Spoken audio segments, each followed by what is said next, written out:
right? So this is one thing special about finite element method, that is solving unsteady problems becomes solving unsteady problems, you get a matrix multiplied on the du dt. So for example, if you use ODE45 to solve unsteady problems in either finite difference or finite volume, I mean, you have done this before, right? You will basically be just computing explicit quantities. So in your function that you implement, you don't need to invert any matrices. But here, even if you use ODE45, which is an explicit method, within your function you write to compute du dt. You have to write du dt is equal to m inverse times au, right? You have to invert a matrix. And in general, especially for 3D unstructured grid, inverting matrices are pretty expensive.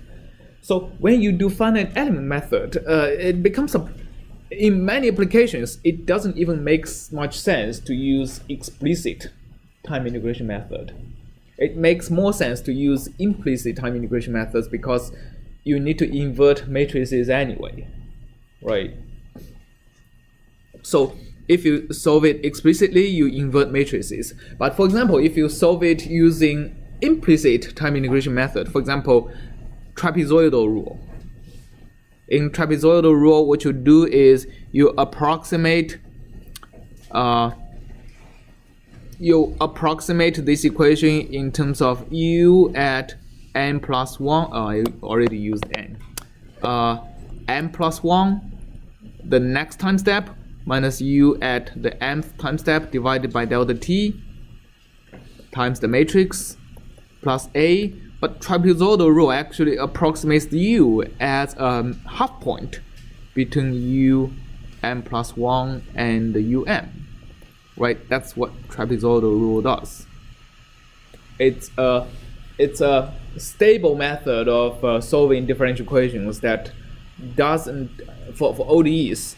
If the original ODE, if the ODE coming out of your spatial discretization is stable, then trapezoidal rule would be stable.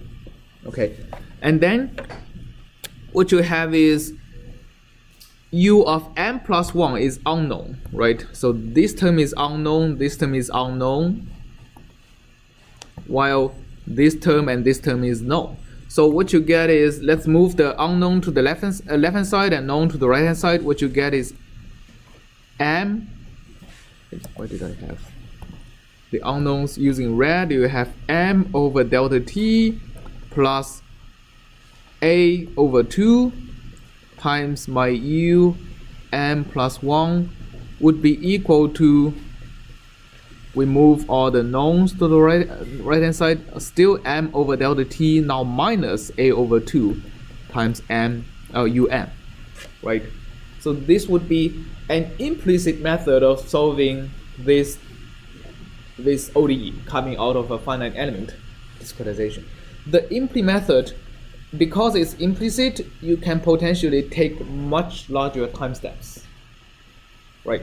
In finite element is actually pretty important because if you look at just the solution we got here, there are, if you get tiny cells over here, remember in the matrix we get, we potentially get huge entries. I think we must have some pretty large entries down here because we are basically taking 1 over delta x, right? Yeah, we get 400 and something. That's probably, so we get pretty small entries, like and we also get huge entries. I think let's look for the largest entries. So when the grid is small, we get large entries like this 300 and something, and we have 600 and something. So this causes stiffness in the system. So if you use explicit time integration methods, you have to be taking very small time steps. Not because you need this small time step for accuracy in discretizing du dt, but because if you choose a larger time steps, explicit time integration would be unstable. You have exponential growth of small errors.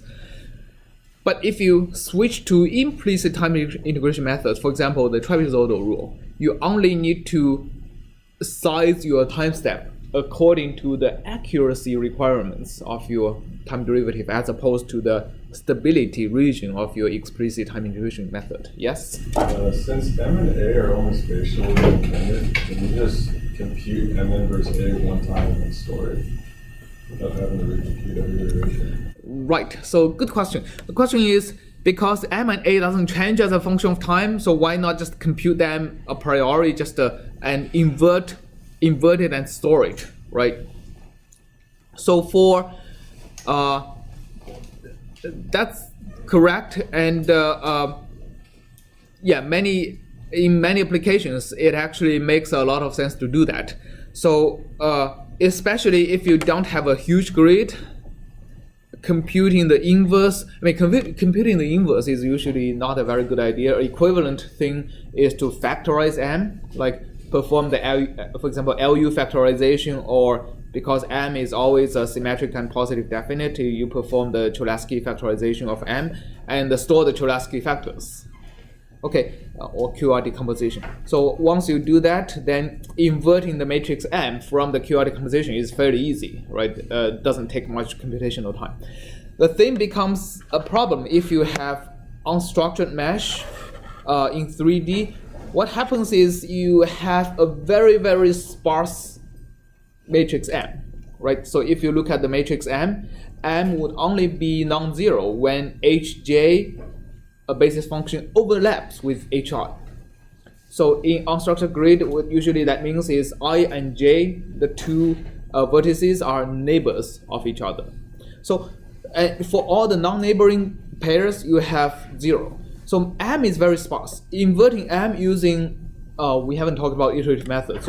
So we'll talk about iterative methods for solving systems I think maybe a month from now. So solving a sparse matrix system using iterative method is very efficient. But if you factorize it, you basically fill in all the 0 entries. I mean, imagine if you have a space matrix M, the inverse is going to be 4, right? So we have our A, and the A inverse is equal to inverse of A. So let's do that. If you do SPI of A, you get the sparsity pattern of A is very sparse. You have zeros over here. If you SPI A inverse, you get 4. Right, you don't have any 0 entries in the inverse of A. So if you do factorizations, it will be the same. You basically have a full matrix. And if your mesh is big enough, even storing such matrices is not really possible. So when you have a large mesh unstructured, you don't really have an option to factorize the matrix in advance.